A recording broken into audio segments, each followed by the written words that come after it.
The morning light poured across the vast plains of East Africa, coloring the open fields with soft amber and delicate gold. A green jeep moved steadily over a dirt path, its tires pressing gently into the warm earth. Behind the wheel sat John, an experienced wildlife ranger from the United States. His eyes, filled with distant sorrow, scanned the peaceful horizon. He had walked these lands for more than 10 years, memorizing every tree, every bend in the trail, and every call of the wild animals that called this place home. His job was to protect this reserve from harm, whether it came from hunters or danger hidden in the silence. The sounds of birds fluttered around him, insects hummed through the trees, and the wind brushed the tall grass. John felt at one with the land, his fingers tapping softly on the steering wheel, lost in the rhythm of nature. But as he rounded a small hill, he stopped suddenly. In front of him stood a group of lions, but something was not right. The lead male, strong and broad with a mane the color of fire, stood upright on his back legs. His front paws were raised, pressed together like a silent plea. Around him, the lionesses waited in stillness. They were not growling or angry. Their faces showed concern. John turned off the engine. His heartbeat quickened. In all the years he had spent here, he had never seen anything like this. He opened the vehicle door slowly, his hand resting on the strap of his rifle. The lion did not move. Its eyes, golden and filled with emotion, seemed to ask for something. John felt a deep pull in his chest. He did not know what the animal wanted, but something urged him forward. He stepped out carefully, calling in a low voice, "What is happening?" Of course, the lions could not understand words, but they could feel intention. The male lion moved his head, looking toward a dense patch of bushes nearby. Then he looked back at John. It was a clear signal. John nodded slowly and began to walk toward the thicket.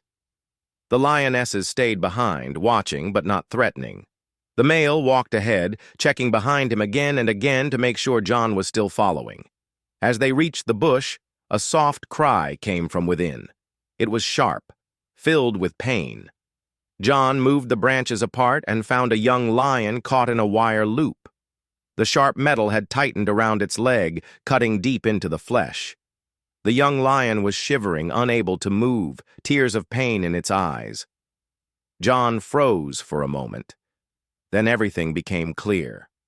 The older lion had come to find help, from a human, to save one of his own. Without a second thought, John rushed back to the jeep and grabbed his tools.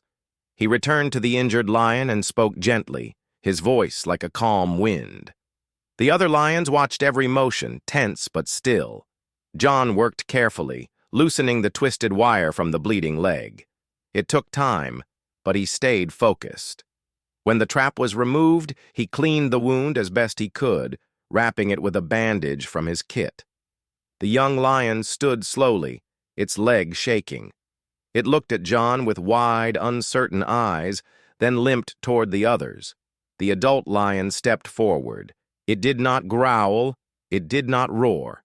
Instead, it walked up to John and gently pressed its head against his leg. The gesture spoke louder than any sound.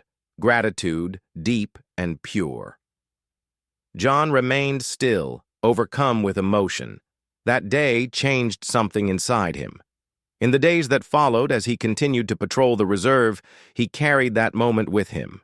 He was no longer just a protector of wildlife. He was part of something larger, a silent understanding between man and beast.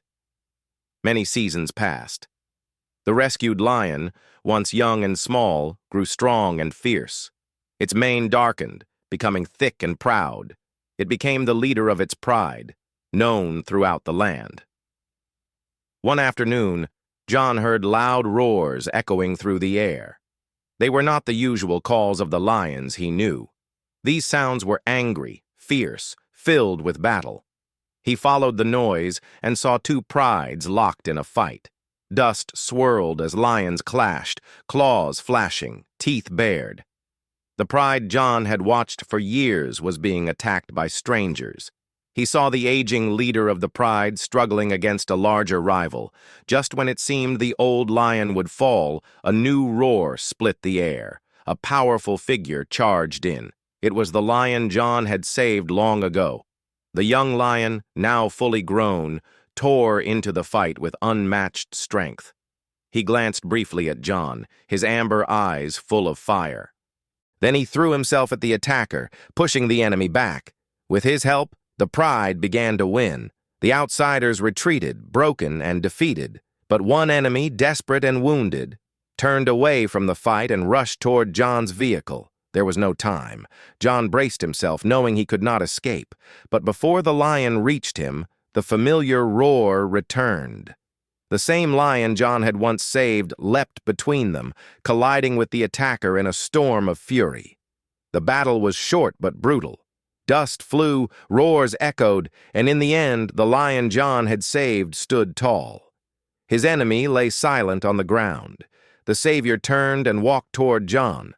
They locked eyes again. In that moment, John saw the same look, the same silent message: respect, trust, and something deeper, a bond no words could explain. The lion moved away, joining his pride. John sat quietly, his heart beating with emotion. Years ago, he had offered help. Today, that help had come back to protect him. In the wild, where only strength often survives, compassion had written its own story. That moment became a legend in the reserve. A ranger and a lion, bound by an act of mercy.